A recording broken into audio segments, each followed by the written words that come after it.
You don't expect me to pay for this, she declared angrily. Look at me. Why, a beagle could have done a better job.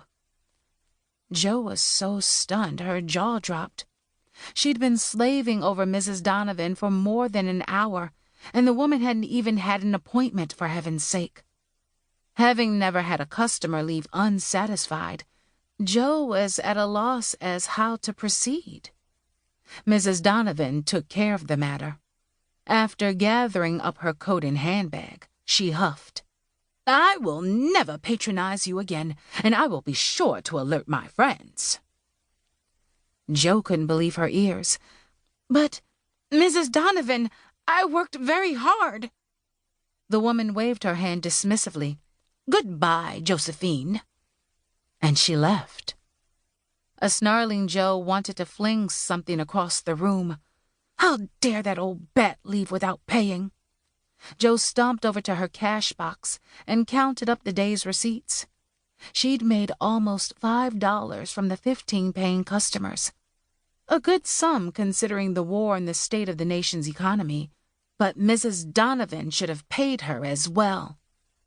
Her face grim, Jo used a towel to shield her hands, then picked up the brazier and went outside to dump its coals.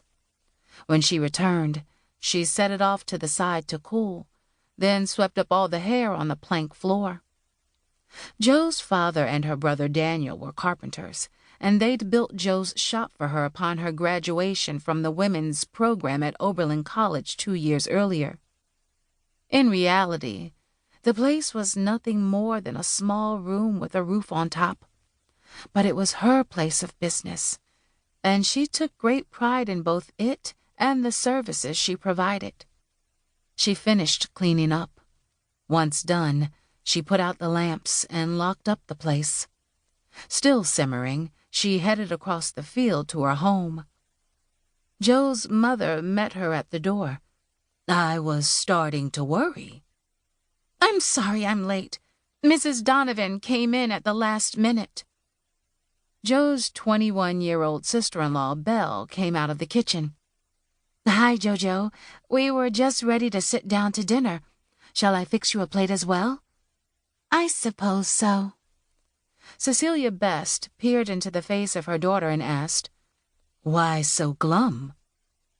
Old Lady Donovan refused to pay me. She said a beagle could have done a better job. Cecilia stared. What happened? Jo shrugged. Nothing. I did her hair, but when it came time to pay, she refused. Then Jo added, And I did a good job on her, Mama. I truly did. Jo was so mad she wanted to cry. But because business owners weren't supposed to bawl in their mama's arms, Jo held on to her emotions. Her mother, not caring about Jo's occupation, came over and enfolded her into a motherly embrace. You can't please everyone, darling. Jo's arms instinctively hugged back. She then placed her head on her mother's shoulder. I wanted to wallop her with the dustpan. Cecilia chuckled softly, then looked into Jo's face. The next time she comes in, why not ask her how she'd like her hair fixed? Maybe that will prevent any problems. I did that, but it didn't seem to matter. Well, some people are born difficult. Don't worry about it. You go get washed up and we'll eat, then get dressed. Belle's made some of her biscuits. That should put the smile back on your face. And with your brother off fighting for Mr. Lincoln, we should be able to get more than one, Belle quipped. They all grinned. Everyone knew about Daniel Best's love for his wife's biscuits.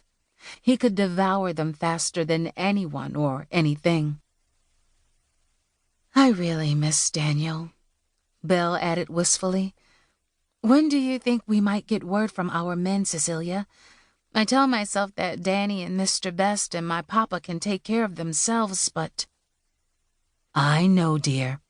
I promised William I wouldn't worry while he was away, but I can't seem to help myself. I'll feel better hearing from them also.